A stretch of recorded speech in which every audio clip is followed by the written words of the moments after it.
Perkenalkan, nama saya Della Reva Eka Intanuraini dengan nomor NIM 2108110002. Perkenalkan, nama saya Dita Delisa Prihanindita dengan nomor NIM 2108110009. Saya Harisma Khairunisa dengan nomor NIM 2108110030. Nama saya Zidan Ramadan dengan nomor NIM 2108110033. Nama saya Triwijani Ningsih dengan NIM 210811010103. Kami dari kelompok 1 akan menyampaikan materi tentang prinsip identifikasi morfem yang mencakup morfem, morf, dan alomorf. Materi yang akan kita bahas ada 4, yaitu A. Pengertian morfem, morf, dan alomorf, B. Jenis-jenis morfem, C. Prinsip identifikasi morfem, dan terakhir kesimpulan. A. Pengertian morfem, morf, dan alomorf.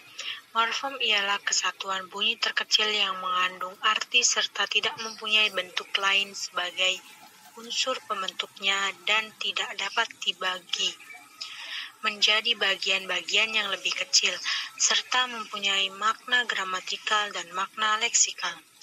Morf, yaitu nama untuk semua bentuk yang belum diketahui statusnya. Morf adalah anggota morfem yang belum ditentukan distribusinya. Misalnya, I pada kata kenai adalah morf. Alomorf adalah nama untuk bentuk yang sudah diketahui statusnya. Dengan kata lain, alomorf adalah perwujudan konkret di dalam penuturan dari sebuah morfem. Jadi setiap morfem tentu mempunyai alomorf, entah 1, 2, atau 6 buah. Contohnya morfem me, mem, men, menyi, meng, dan menge. Baik, saya akan melanjutkan materi berikutnya, yakni tentang jenis-jenis morfem. Adapun jenis morfem dibagi menjadi 6, yaitu yang pertama, morfem bebas dan morfem terikat. Morfem bebas adalah morfem yang tanpa kehadiran morfem lain dapat muncul dalam pertuturan. Misalnya, bentuk pulang, makan, rumah, dan lainnya. Sedangkan morfem terikat adalah morfem yang tanpa digabung dulu dengan morfem lain tidak dapat muncul dalam pertuturan. Contohnya, mem, men, ber, yang baru mempunyai arti jika ditambah kata pembentuknya. Misalnya, kata berjuang. Yang kedua, morfem utuh dan terbagi. Morfem utuh sama halnya dengan morfem bebas, yaitu morfem yang tanpa kehadiran morfem lain dapat muncul dalam pertuturan. Sedangkan yang dimaksud dengan morfem terbagi adalah sebuah morfem yang terdiri dari 2 buah bagian yang terpisah. Misalnya, pada kata kesatuan, yakni terdiri dari morfem terbagi ke dan an. Yang ketiga, morfem segmental dan suprasegmental. Morfem segmental adalah morfem yang dibentuk oleh fonem segmental, sedangkan morfem suprasegmental adalah morfem yang dibentuk oleh unsur suprasegmental seperti tekanan, nada, durasi, dan sebagainya. Perbedaan antara morfem segmental dan suprasegmental terletak pada jenis fonem yang membentuknya. Materi berikutnya akan dilanjutkan oleh rekan saya.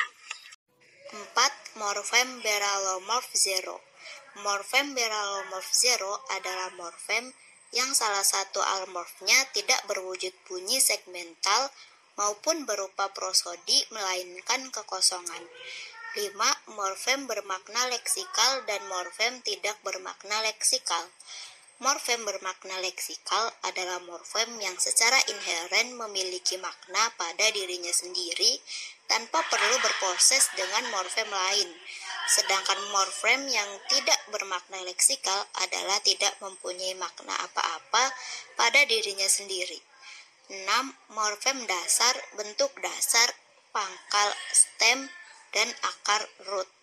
Morfem dasar bisa diberi afiks tertentu dalam proses afiksasi, bisa diulang dalam suatu reduplikasi, bisa digabung dengan morfem lain dalam suatu proses komposisi. Pangkal digunakan untuk menyebut bentuk dasar dari proses infleksi. Akar digunakan untuk menyebut bentuk yang tidak dapat dianalisis lebih jauh. Prinsip pertama, bentuk-bentuk yang mempunyai struktur fonologis dan arti atau makna yang sama merupakan satu morfem. Prinsip kedua, bentuk-bentuk yang mempunyai struktur fonolis yang berbeda merupakan satu morfem apabila bentuk-bentuk itu mempunyai arti atau makna yang sama dan perbedaan struktur fonologisnya dapat dijelaskan secara fonologis. Perubahan setiap morf itu bergantung kepada fonem awal morfem yang dilekatinya. Contoh, membawa, menulis, menyisir, menggambar, melempar.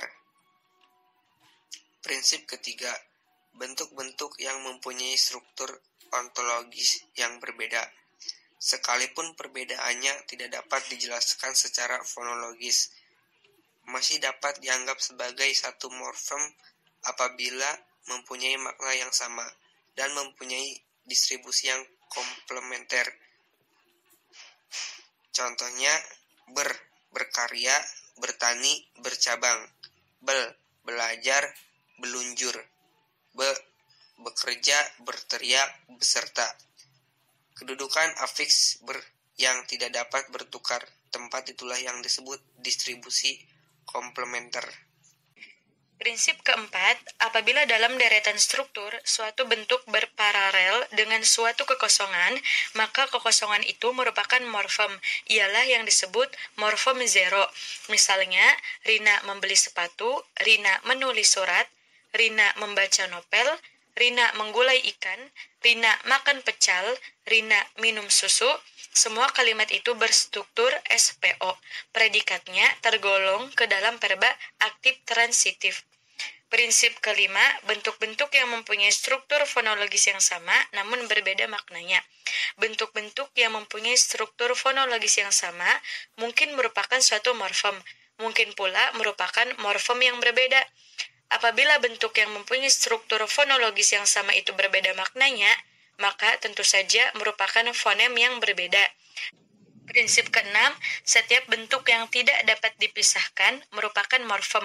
Ini berarti bahwa setiap satuan gramatik yang tidak dapat dipisahkan lagi atas satuan-satuan gramatik yang lebih kecil adalah morfem.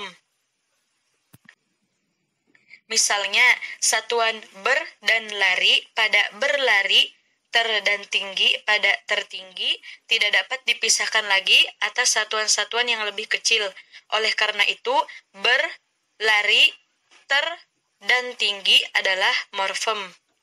Poin terakhir yaitu kesimpulan. Morfem adalah satuan gramatik yang terkecil yang mempunyai makna, baik makna leksikal maupun makna gramatikal. Morf yaitu nama untuk semua bentuk yang belum diketahui statusnya, sedangkan alomorf yaitu nama untuk bentuk tersebut jika sudah diketahui status morfemnya. Sekian presentasi dari kelompok kami. Mohon maaf bila terdapat banyak kesalahan. Terima kasih. Wassalamualaikum warahmatullahi wabarakatuh.